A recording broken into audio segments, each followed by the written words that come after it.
Ladies and gentlemen, welcome to the Conspiracy Farm, where we don't start the conspiracies, we just add the water. And now, your host of the most state-of-the-art, most informed podcast on the interweb, I present to you Pat Miletich and Jeffrey Wilson. Ladies and gentlemen, are you ready for war?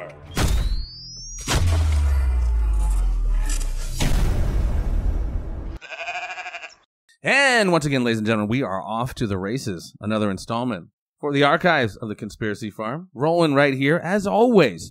Shotgun, partner in crime, champion of champions, UFC Hall of Famer Pat Miletich. And I'm glad you hooked this one up today, champ. This is going to be pretty interesting. How are you doing, by the way? I'm doing great, had a nice 10-mile run last night and sweat a little bit. And got a little workout in today, did a little yard work. Out in the hot sun. I saw that you weren't feeling very good, but John came by, your older brother, and you guys got it in 10 miles. Kudos to you. Absolutely. Got rid of my nauseousness. Yes, nausea, I think they call it. But that's the way you cure it. But I'm happy that we have our good friend George Pardos back. He recently was on with us not that long ago regarding the Vegas shooting. And now something big has gone on at Ohio State. And craziness has allegedly some craziness surrounding the Ohio State wrestling team and 13 other teams in that university. George, how are you?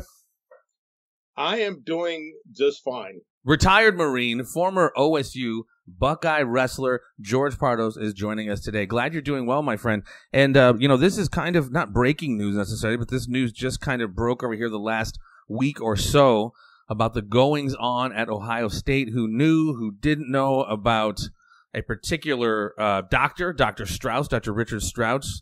And, like I said, it sounds like there's some diverging conversation. Some people say they knew and Jim Jordan knew. And, of course, Jim Jordan, being the congressman out of Ohio, I don't know if he's the head, but he's the member of the House Oversight and Government Reform Committee. Was a wrestler at OSU, was a coach at OSU. Was a national champion. Absolutely. Trained for the Olympics, et cetera, et cetera. And there was supposedly some shady stuff that went down on his watch. He was a coach, I think, in his early 20s, et cetera, et cetera. If you don't mind, sir, give us your opinion as a former Buckeye, former wrestler, former person. You've been there. You've seen, you were there. You know a lot of the players involved. And give us your perspective on this news that we've heard about recently. Well, here's the thing I want to point out. First of all of this is allegedly took place. Right. For sure. That started. And the second part of this is that if there is anyone that feels that they had a interaction with Dr. Strauss, I want to say this because I want to preface this. Please reach out to the investigators that are handling this. And I want to read their email because it's osu@perkinscoe.com. Please reach out to them. And, regardless of what you feel about this politically, somebody out there has a story that needs to be heard. And what we don't want to do is, because this process has been politicized, to turn people away that might have some information that is relevant to the case. And here's the thing that I also want to say. There are conflicting stories. There are some conflicting stories, and there's also some stories that people are saying that not everybody agrees to the same narrative. And part of it is, one of the things that I say, and I've said this since the beginning, I was not touched inappropriately. And I had probably 20 exams with Dr. Strauss over the course of my time at Ohio State. He inspected me. I was naked in a training room with him. I was never touched inappropriately. And what some of us that are speaking up on the behalf of Jim Jordan are saying the same thing. Look, we were there and we were right next to you. It didn't happen to us. And so we can understand how there's a dual narrative here. And what we don't want to do is try the victims in open court, in open court of public opinion, but we want you to let the judicial process take over. Right. Which is something that we see lacking anymore. I mean, the scarlet letter now of, not just pedo sexual assault. I mean, it is literally guilty, until proven innocent, quite frankly. And it's like you said, the trial of the court of public opinion is huge. You've seen a lot of people who've had no court proceeding whatsoever resign from their positions, et cetera. So I definitely appreciate that insight. 20 different examinations. Like I said, you were there for several years. And like you said, there are, for lack of a better term, conflicting narratives. Just to speak on we have a couple of individuals who, former OSU alums. I'll just read a quote from the Washington Street or the Wall Street Journal. There's no way, unless he's got dementia or something, that he's got no recollection of what was going on at OSU. I have nothing but respect for this man. I love this man. But he knew as far as I'm concerned. And that's a particular individual who was a coach there, was a wrestler there. And there's been other individuals who kind of echoed those sentiments. But, listening to Jim Jordan's kind of rebuttal or, denying of these accusations, he brought up a gentleman by the name of Mike DeSabato. You might be able to pronounce that name. Yeah, DeSabato. So help me understand, because according to Congressman Jordan, he's saying this individual has an axe to grind. He's got a huge vendetta against OSU. And multiple arrests, charges for felonious charges for this and that. He supposedly dipped into some foundation money of an individual, former OSU wrestler, veteran killed in duty, I believe. A foundation was set up for him, and supposedly this individual dipped into that money. So, what are your thoughts on this gentleman, DeSabato, Michael DeSabato? Well, and here's the thing that I said. I did a video on this 2 months ago when the story first broke. And I said it in public daylight, and my narrative hasn't changed. I said, let the judicial process play out, because that's important. And one of the things I said, do not turn this into a punitive expedition, or I will get involved, because I have as much history and institutional knowledge as everybody else. And what we have said is Mike has an axe to grind towards the university. And I think in all regards, it is clouding his judgment. And as a result of that, he is literally attacking everybody in the university, from Tom Ryan and false accusations to, personal matters that he's done to, the way that Kyle was handled, the way that Rudis did business, the way that Nancy Schultz, who's another widow. I mean, he seems to be pick on everybody. And the problem with that is, that kind of action is tortious interference. And you cannot take someone seriously like that. And then I released a video of him on a bus where he's going, pulling down his pants and saying Doc Strauss is in the house. Well, look, we can't take you seriously on a matter that happened, at least in his perception, in his case, 27 years ago, when now you're on a bus making fun and making jokes about the same person that you allege that you're a victim of. Right. And I think that that's one of the damning, the damning parts of this narrative is, wait a second, you're telling us you're victimized. You're telling us that you had inappropriate contact. You're telling us that you've spread false emails saying to Tom Ryan had an inappropriate affair, and also, lied about, the conduct of the current Buckeye team. Now you release a letter to the university asking for relief, and then a week later this comes out in the press. Well, wait a second. There's 14 sports with at least 78 different coaches. And you're going to tell me that the only coach that knew about this was Jim Jordan, and he happens to be a sitting congressman? Come on. That just doesn't make sense. Well, and not only just in that alone, I mean, the timing of this is absolutely suspicious. Right. From his recent testimony and really heated exchange with Deputy Attorney General Rod Rosenstein to, potentially becoming speaker. Exactly. The fact that he's possibly becoming Speaker of the House. And then you have Perkins Coie, the law firm in charge of this investigation, is the very same law firm that was in charge of the DNC paying Perkins Coie to pay the Fusion GPS to get the PP dossier on Donald Trump. I mean, how stupid do they think we are? I mean, I'm not saying it exactly is a political witch hunt or a hit piece, but wow, of all the law firms and all the land, that's the one you pick, and then we're supposed to believe that this is not political? And where did this all originate from? Was it actually Mike DeSabato, or was it somebody that's motivating him, because of political goals? What's your thought, George? Oh, I think we froze. Last part again. Pat, say that last part, sir. What I'm saying is, with Jordan potentially becoming Speaker of the House, Perkins Coie being involved in this, who was involved with Fusion GPS, the PP dossier, everything else. I mean, is this really originating with DeSabato, or is it originating from somebody with deep pockets, motivating and putting DeSabato out there to go after Jim Jordan to try and derail Jordan? It could be, because here's one of the issues. This is something that I brought up too, and why I'm going to be on Channel 4 tonight in Columbus for anybody that's listening. I'll be on WCMH Channel 4 at 11, the NBC affiliate, and part of it is why I came out in support of Jimmy Jordan. And part of this other, one of the narratives that I want to bring out too is it's not that I have this overwhelming friendship with Jim Jordan.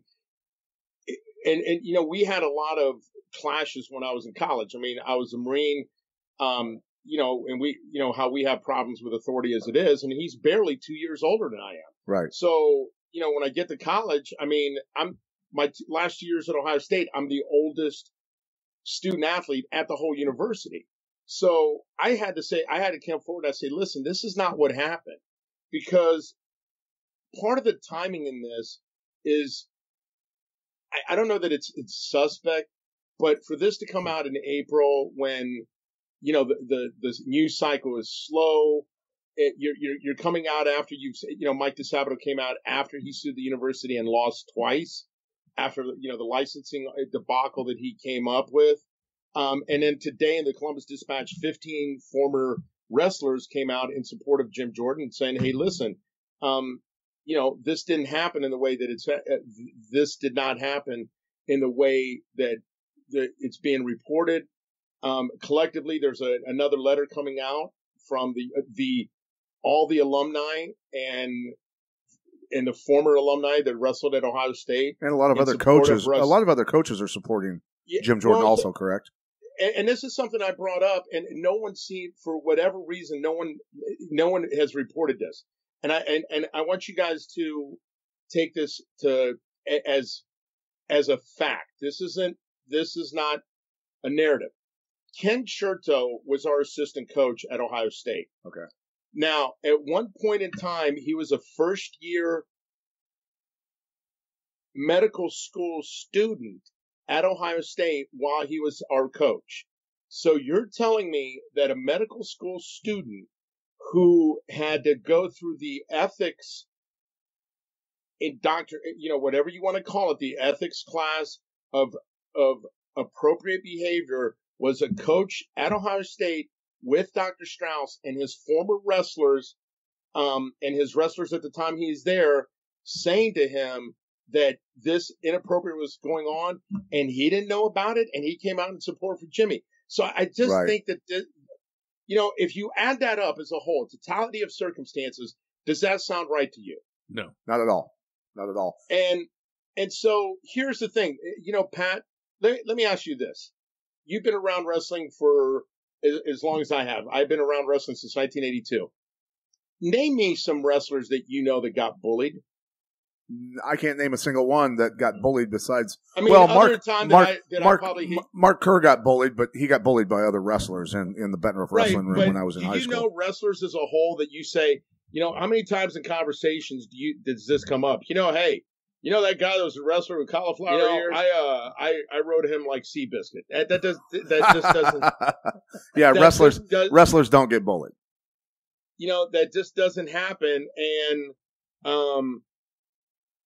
and so this is, and even the guys that are, and so these aren't, and these aren't 14-year-old gymnasts. These are grown men. Right. Now, if Dr. Strauss was a predator and he did act inappropriate or let's say criminally, then let the judicial process say what it's supposed to say. Yeah. Okay. Now, and as far as Perkins Coie, let me say this. There's 1,160 lawyers at Perkins Coie. Saying to them that it is saying that they're politically motivated. I can understand how people can make that narrative, but at the same time, is this going to slow down the process of people coming forward. I don't know. I just haven't seen. I've had 3 conversations with them so far. Nothing that they have said to me and you know that I have a show on that, we cover politics. Right. Nothing that they've said so far in conversations, in correspondence, in emails has remotely looked at as that it's politically driven. Well, and of course I'm just going to be devil's advocate on that statement as, at Perkins Coie, they're attorneys, right? They're going after a lawsuit. Yeah. It just so happens to be somebody who's being pushed for Speaker of the House that they're hitting. They don't even need to mention anything to anyone who they're talking to that it is political because, well, just by the very nature of who's being charged and the timing of it, it is political. And what else are they going to say? I mean, of course, they got to play their hand as close to the chest as possible. We want to bring down this Republican and right. stop it. Who's about to, they're not going to ever utter anything like that. They're no reason for that. But well, it's something you had mentioned, and it's something I've heard in some of the reports as far as getting to the truth and having any kind of hearings or whatever. It's very difficult because there was no formal reports made by anybody. It's all kind of, whether you want to call it just locker room talk or conjecture or whatever, there was never any formal reports through the university, et cetera. Never a police report, anything. As to this gentleman's behavior. So, I mean, it's... Well, and can I address that for a second? Of course. Okay. One of the things that came up, and this is something that's very important, that it is not being reported or not being spoken to in an open manner. The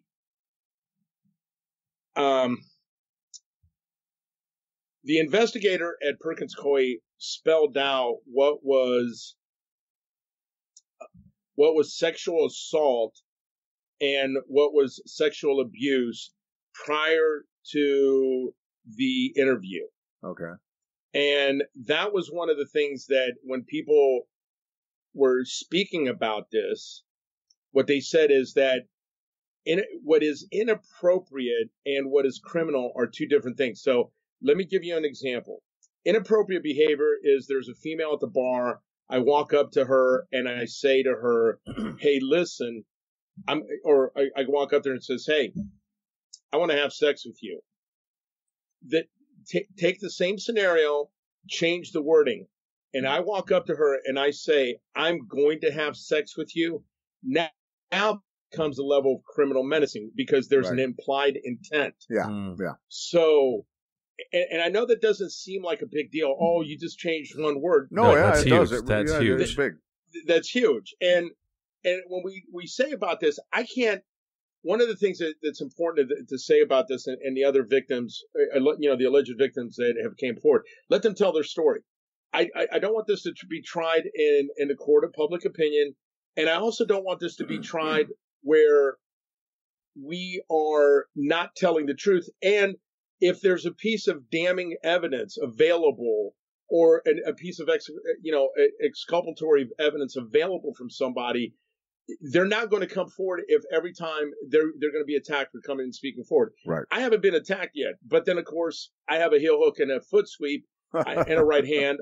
I mean, not everybody's going to, attack the bear, but there are other people that have had threats made, and some of them are not very, they're not very nice. Were they people that were making the accusations, or in support of Jordan that were being threatened? Right. And part of it, and here's part of the other thing. Which one, side? Which side? The people making the accusations, or the ones who are defending Jordan? Which group were being attacked? Both. Okay. And that's what bothers me. It's both sides. Both sides are making the accusations, and both sides that are saying, "Hey, listen, both sides are being attacked," and that's not what we want to happen, because then the process gets diluted. And here's one of the issues that I'm saying. Let's say that you have a young man out there that has, some correspondence from him and the doctor. He doesn't come forward, and that could be that could be damning. Right. And at the end of the day, this has to be about Dr. Strauss and his actions, not the actions of the staff, not the actions of of the university, but what Dr. Strauss did. Absolutely. And if his actions rose to the level of criminal behavior, because at the end of the day, the man has been dead 13 years. He's not going to be able to defend himself. Wasn't aware of that. And Yeah, also, he committed suicide. He was 67 years old and he was sick. He committed suicide in 2005. And here's the part of it.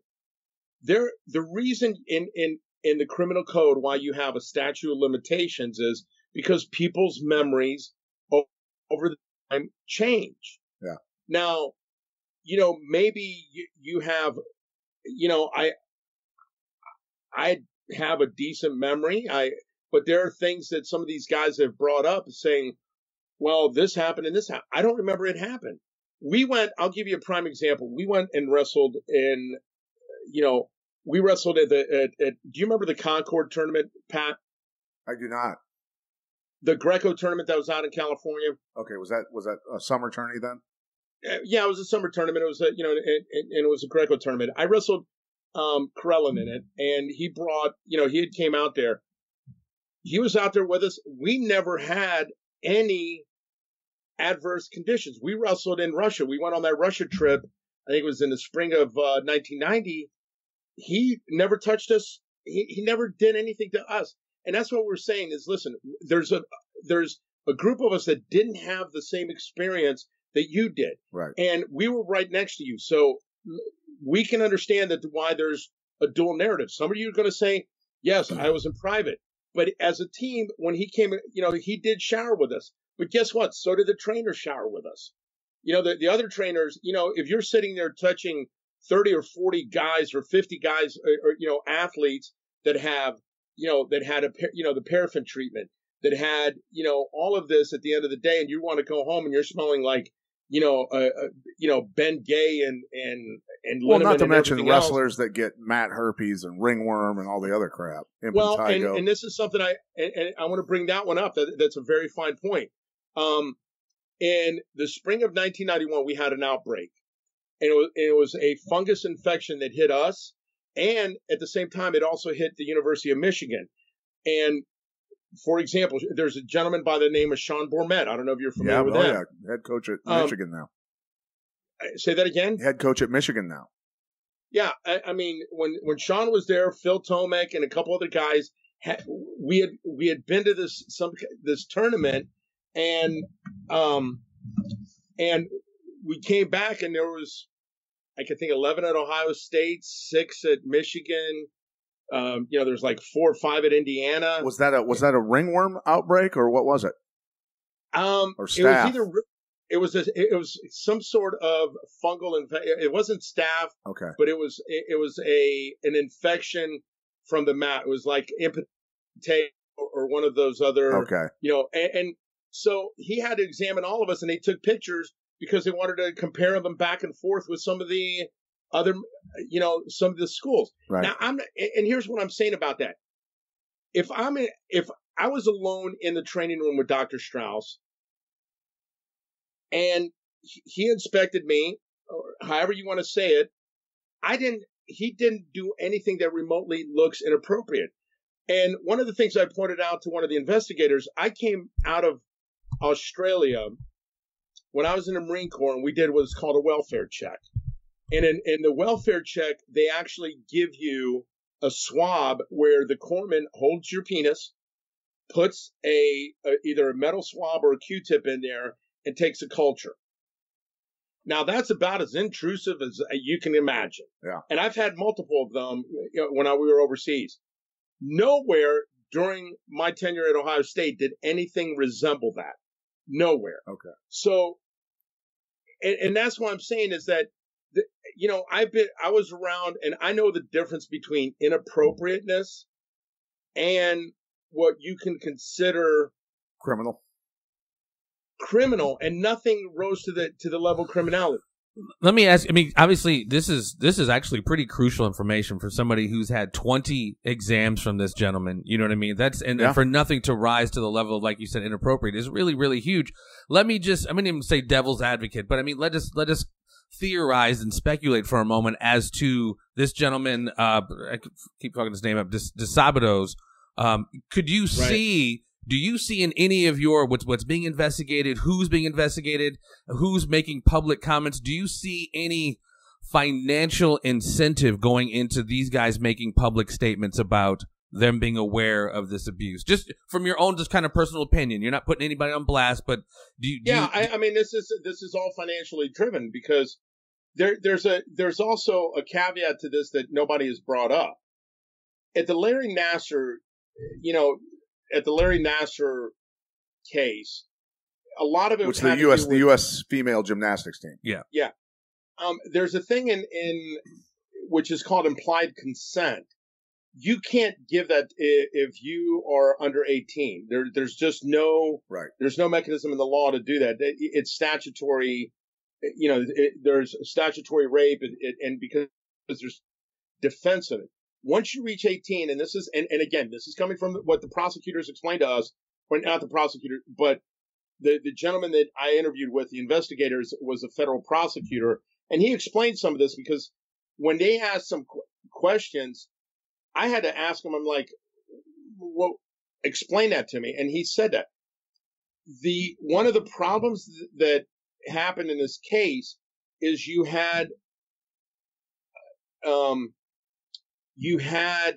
contact that was outside of the scope of the exam. So, for example, Mike DeSabato had gone to dinner with Doc Strauss. He had gone to his house. Now, those are statements he had, put online, and we had seen it. He had gone to Damon's and had dinner there. So part of that situation is that at the end of the discussion, you have to bring that up. Yeah. There was some inappropriate contact.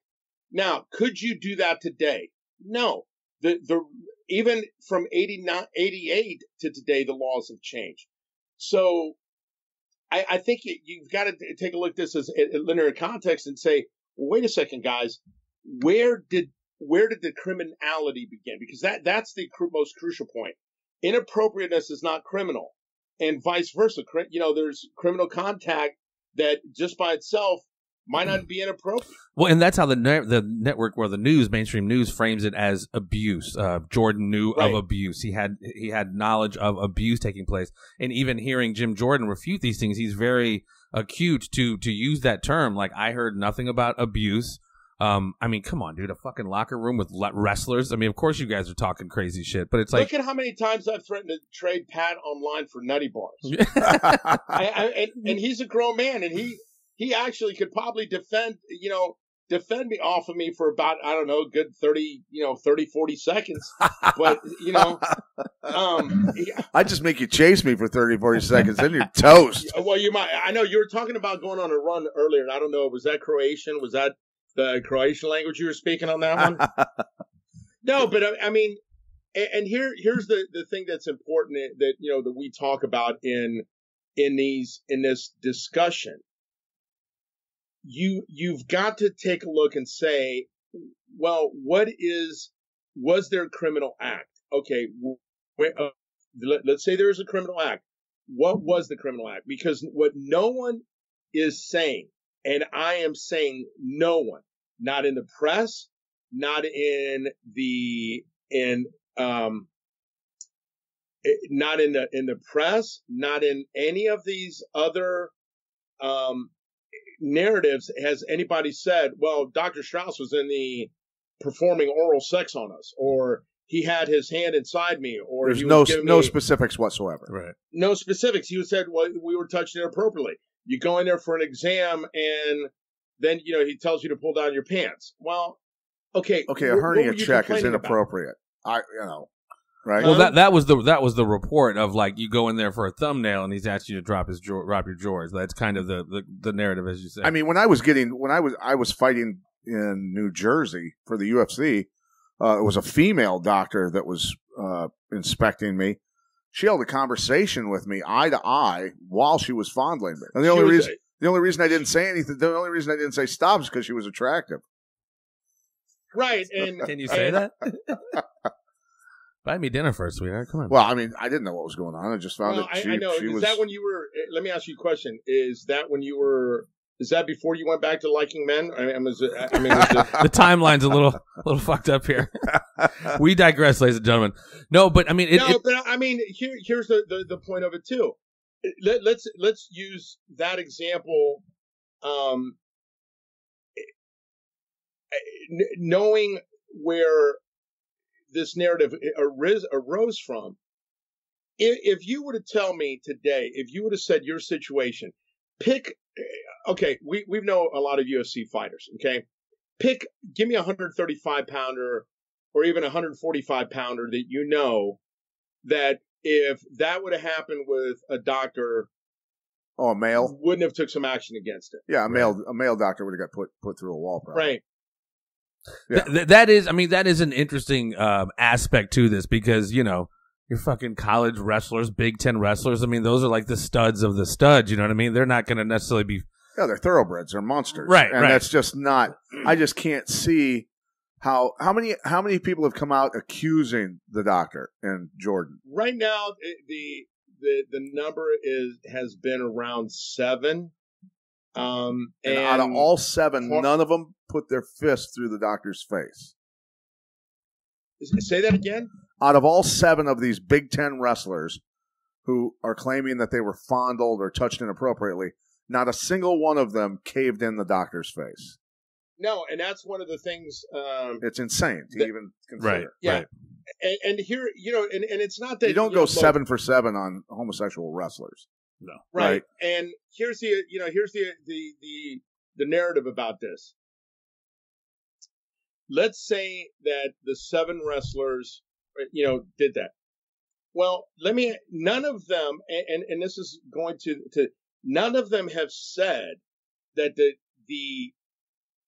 that Dr. Strauss was giving him a hand job. No one has said, you know, that Dr. Strauss all of a sudden, you know, kissed them or, you know, did a sexual act. Right. You know, and that was you know, maybe that was part of the debate that we have to have. But what I'm saying is that if you're looking at it as if I'm looking at it as an investigator, if I'm looking at it from, you know, and I've had to step back a couple times because I'm, you know, this is, you know, like I said, I coached for Russ. I was, you know, now I didn't coach when Dr. Strauss was there, but, you know, we had different, but even in the times that we were in the wrestling room or in the training room, there were so many people around that I just don't see some of I can see why certain people have different. You don't feel there was a window for Dr. Strauss to be doing this, is what you're saying. Well, not, you know, could there be isolated cases? Sure. Right. I mean, could there be, okay, you know, and I'm not saying that the 7, here's the thing. I know I've talked to all 7 of the people that have came out, and I said, listen, you need to tell your story and make sure, you know, you tell it from, you know, you tell it you know, honestly. And one of the wrestlers that I talked to today, and we basically had this conversation, and I said, look, I didn't see the same thing you saw. Number 2, there are guys that go in the training room. That, you know, get their ankles every day. Now, I didn't have that issue, so I wasn't in, you know, heavyweights don't, you know, they don't go and do some of the same things that, you know, lightweights do. Right. But there are guys that go in there every day and got their ankles taped. Okay, well, maybe they had more contact and had a different version or a different view of their treatment than I did. Go ahead. I mean, there's so many red flags in this. Like I said, from your kind of participation with Dr. Strauss 20 times, no issues whatsoever. In my opinion, again, the Perkins Coie aspect of his huge red flag. And this isn't a female gymnastics team. Again, you know, we're talking about, you know, USA Swimming is, they say, the undercurrents, because my kids are swimmers, and I'm always keeping an eye on this because I have daughters.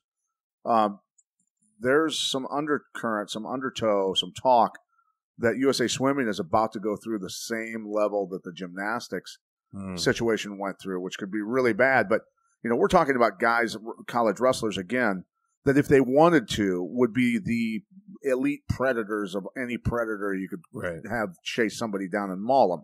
And so I find it hard to believe. Here's the other thing, okay? When they were at when we were at Larkins Hall, which people are claiming this happened, okay, there was 4 other sports that were in the in that same arena that used that arena. Yeah, that used the same room. Right. For example, we had the volleyball players were over there, and the basketball team maybe. No. The basketball team was the St. John's. Okay. But again, let me say this again. All right. If you were there, you had the fencing team was there. You had some of the male swimmers were there. Because you had the diving was there. Okay. Like you said, 14 sports, 78 coaches, and Jim Jordan's the only one that's guilty of not knowing. Right. And here's the other thing. You had, and I'm going to say this, and this is the one thing that I came up with, and I made clear. During the time that we were there at Ohio State, at Larkins, we had competition at Larkins. We wrestled in the brown gym or the gym downstairs. You had multiple other teams that came in. You had when we had dual meets, the guys came in there to weigh in. Right. And here's what I'm saying. When we wrestled there, we had some Big Ten duels at Ohio State. When we had the Ohio State duels at Larkins, we wrestled. I'll give you an example. We wrestled Cuyahoga. We wrestled Michigan. We wrestled a couple other schools. They came in and weighed in there. And you had other wrestlers that came in there. You had the gymnastic team was there with. Some of the USA Gymnastics as well. Yeah. I for you to tell me that those coaches didn't see it and didn't report it because they have no obligation. The USA Gymnastic team was there, and if something would have happened with them, their coaches have no ties to the university whatsoever. So they're going to go after it right away. I mean, and seriously, you take a look at, I'll give you an example. Pat can attest to this. When we wrestled at open tournaments, the U.S. Open, right, the World Team Trials, and all of that, at times you had a nonpartisan officials come in to certify the scales. Correct? Yeah, absolutely. So if this was going on at the time when you had some nonpartisan coaches, not partisan officials, that were coming in and were using the same facility, you're going to tell me that none of those coaches had an obligation to report it? And this is the one point that I want to paint in this whole dynamic. In this narrative, there is one of the things that no one had brought up other than myself and a couple other people, that if there's a duty of care, that if they saw what was called deemed abuse, they then had to report that by law, not to the university, but to law enforcement. Right. So I just don't think that people knew what abuse was.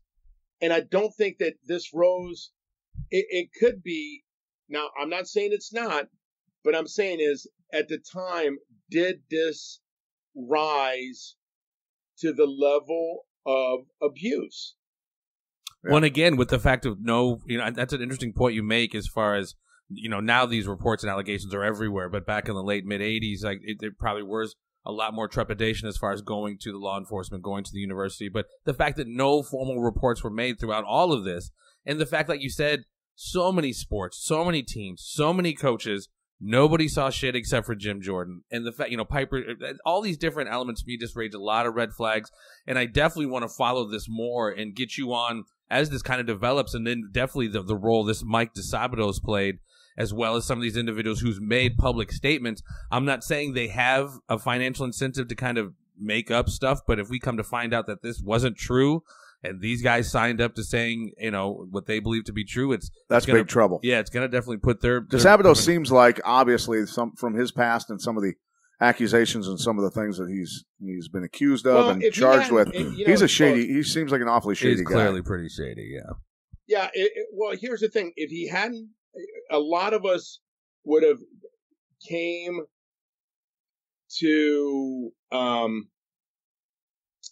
A lot of us would have came more to his support than if he hadn't attacked the widow of a wrestler who was a veteran who was killed in action. Yeah, if he hadn't done some of the punitive things that he had done, if he had not, called called the Tom Ryan. Called him names and attacked his personal character, because part of it is too is that he's trying to to lock up he's trying to include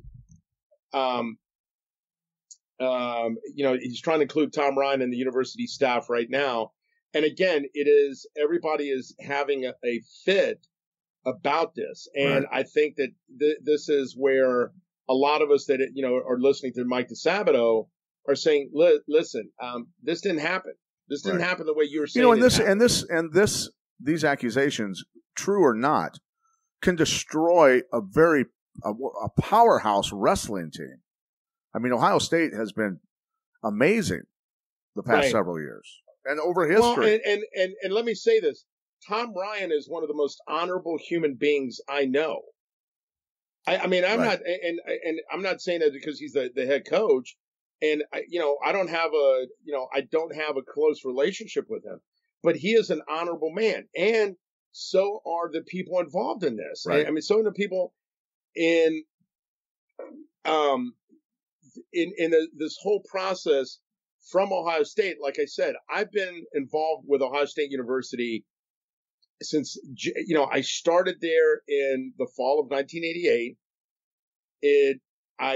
Like I said, I started in the fall of 88. I graduated in 1993, and I don't have any ill will whatsoever towards Ohio State. And again, there are some things that Ohio State does right and some things they've done wrong. And, take a look at how they handled they handled the Claret case. They handled the Jim Tressel case. Right. As it relates to this specifically, like I think it is really huge and very telling that your interaction with this Dr. Strauss yielded absolutely no, inappropriate behavior. Because I'm thinking a predator, if he's a sexual predator or a pervert or whatever, they're going to test the waters with pretty much anybody they come in contact with in that type of that scope, that spectrum, right? I mean, a preschool, teacher who wants to molest kids is going to test the waters, right? Right. So, I mean, again, I think it is your not testimony because you're not under oath here is very compelling, and I definitely want to see how this plays out because I think the level of political opportunism for me is just like as blatant as the nose on our face right now. But like you said, you've had interactions with Perkins Coie, and you didn't necessarily hear anything untoward from them. But again, they're lawyers. What are they going to do other than kind of do lawyer stuff and kind of, like I said, play their hand close to their chest? But this isn't going anywhere anytime soon. You got Jordan about ready to possibly have a Speaker of the House run, and again with all of this, quote unquote storm from Trump. The interaction with Rosenstein, the Mueller investigation. I mean, there's a lot. This is chess, man. Again, like we talk about all the time. There's a lot to this, and Well, and here's the issue that I want is that all of us involved in this have said. we want the truth to come out. Absolutely. We want you to not try it in public opinion, the court of public opinion, not without a try it in doubt. public opinion. And here's the thing: if he is if he did something that's criminal, he being the doctor, there's of course, going to be some evidence out there, and if somebody doesn't come up and tell the truth because they're afraid, where does that happen? And I'll give you an example. One of the things that's come out is this website. It's called Stand with Jim Jordan, and I'm going to read you some of the names that have signed on to this. Yeah, I'm glad you mentioned that because I was looking at that earlier. Rob Archer, Cullen Wall, Ferd Miller, Jim Piccolo, Andy Stickley, Rick Berlinski, Matt Mondelik, Stephen Mendocino, myself, Mike Alf, Dan George, Jude Scove, who's a national champion, Andrew Scove, who was there prior, to Jimmy getting there. And, these guys came forward. And that's why I said, and this is why I don't want, any of this that, when people are saying, in this narrative that everybody was treated, adversely or wasn't, I'm like, you know what? Let's just tell the truth, man. Let's just, come out and, be as objective as possible, you said. Right. It's really and important. George, this is something that, I'm sure in a case like this where there's suddenly, if I'm defending Jim Jordan or defending the university, I should say, because I don't think Jim Jordan, I'm sure he has an attorney, but doesn't necessarily need to defend himself in that way from a lawsuit. But the Ohio State University attorneys could very easily subpoena the bank records, the bank statements of all the people making these accusations and seeing if their accounts suddenly grew a little bit before they started making these statements, right? Right. And part of it is that one of the things that we've seen, and this is where that all of us have seen out of this, is that there are people out there, like, for example, the people attacked the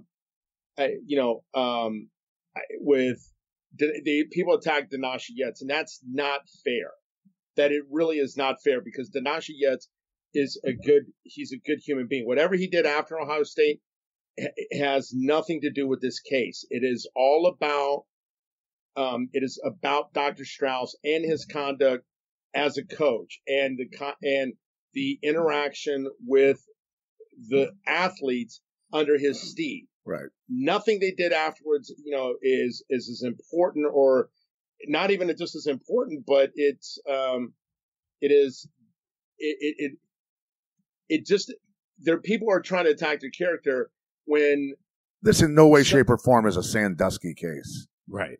Because he wasn't. Here's the thing that I also pointed out in my interview on Channel 4, and on Channel 6, when he went to the showers with us, he wasn't in there jerking off. He wasn't in there aroused. Right. And if you're going to say that to me, if you're going to say that he was, oh my God, he was in there, playing with himself and he wasn't doing that. Now, let me ask you an honest question, Pat. Yeah. If you were in a shower, let me give you an example. Let's say Ronda Rousey, with 4 Ronda Rouseys at the same time, would you get a hard on? It's possible. Just possible. leaning towards very probable. If you were 3 feet, okay, you're in a shower. Ronda Rousey is right next to you. Pick whoever you want next. You're just saying with a bunch of attractive women. Right. I get your point. You're going to see some evidence of, I get what you're saying. Yeah. And Dr. Strauss displayed none of that while showering with these guys that he supposedly is responsible for, habitually abusing. I mean, I more than understand that. Right. If you're, like I said, if you're in the shower with, Halle Berry, Ronda Rousey, Scarlett Johansson, George Pardos. George Pardos is no Scarlett Johansson, my friend. No, I'm not. No, and I was back then too. I mean, that's I was 235 pounds back then. I was kind of cute. You were lean, mean fighting machine. So when women see you now, they say that was a nice ass 90 pounds ago. Yeah. What happened? What happened? Yeah, and that's why I was saying that a lot of this is, I think, is more political. Right. It's leaning that way pretty strongly. And and I'm like, and this is where it is bothering us. And that's why a lot of us are, coming forward and saying, this didn't happen the same way. This didn't happen the way that, people are saying this. Right. So when do you expect, before we let you go, obviously, just real quick, when do you see, the next phase, the next steps, a lawsuit being brought or, details of this? How long is that going to take? Wow. I don't know. I don't know. Well, and the potential next shoe to drop as we look at the potential financial and political incentive in this, maybe they wind up paying somebody to say he did full on try to derb me off, or what, you know what I mean? Take it to the next level beyond just he did examined me. Like, someone could easily be politically and financially motivated to be like, nope, full on, this is what happened. Blah, blah, blah. I mean, and who knows? Like, but the thing is, the tide is clearly turning towards this not really being what they're saying it is. It does not rise to the level of criminal activity, et cetera, et cetera. And, testimony and words like yours is definitely of value, not just on this show, but the media stuff that you do, because, this is what they're doing to people, man. Whether the media, the trial of the media and public opinion is just stringing people up. Careers are ending just off accusations without any jurisprudence whatsoever. Right. So I definitely want to get you back as this develops, as time goes on. I'm more than, anytime you want me to come on, sure. I'm more than, I am, more than, as this develops, definitely. Yeah. Yeah. Do you mind if I close with one final thing? And this has nothing to do with this case. Go ahead. This week, a Chicago police officer shot himself in his car. And the reason I'm bringing this over, his name is Brandon Kruger. He was a Chicago police officer, killed himself in his parking lot in his squad car. Right. And he was also a Marine veteran. Yeah.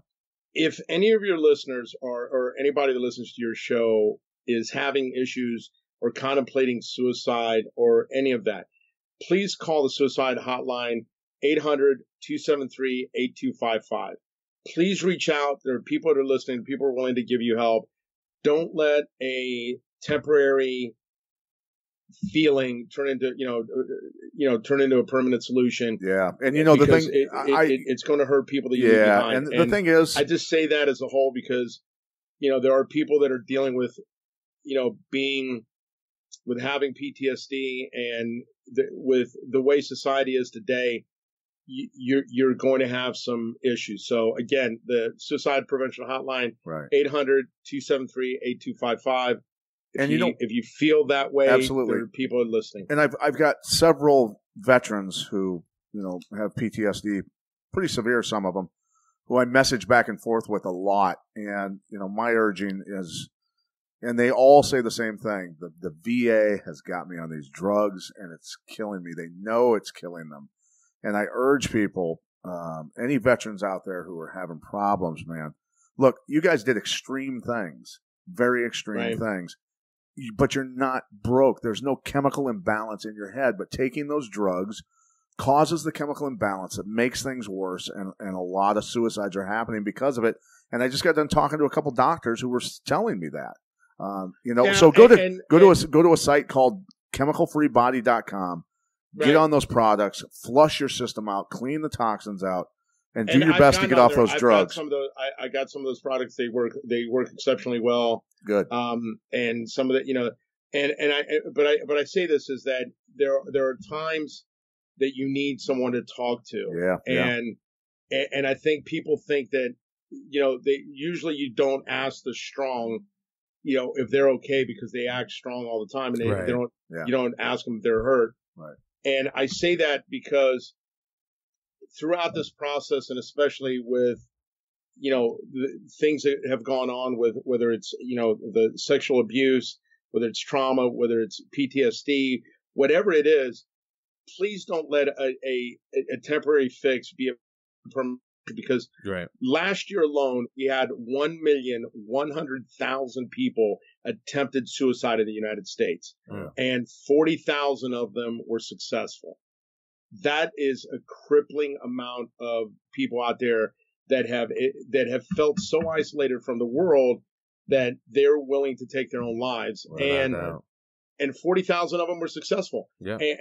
And so we're losing veterans, we're losing first responders, and we're also losing people that feel the overwhelming helplessness of just everyday living, and they shouldn't be there. No. So without a doubt. Mr. Wilson, Mr. Militich, thank you for having me on. Thank you, sir. It's always a pleasure to talk to you guys. Yeah, thank you, George. Very enlightening on this subject. Best on the conspiracy farm. All right, brother. Thank you much. Without a doubt, ladies and gentlemen, retired Marine, former Ohio State Buckeye wrestler, bearing some pretty important information on this subject. George Pardos, ladies and gentlemen, thank you so much. Stay tuned, ladies and gentlemen. There will always be more. Peace and love.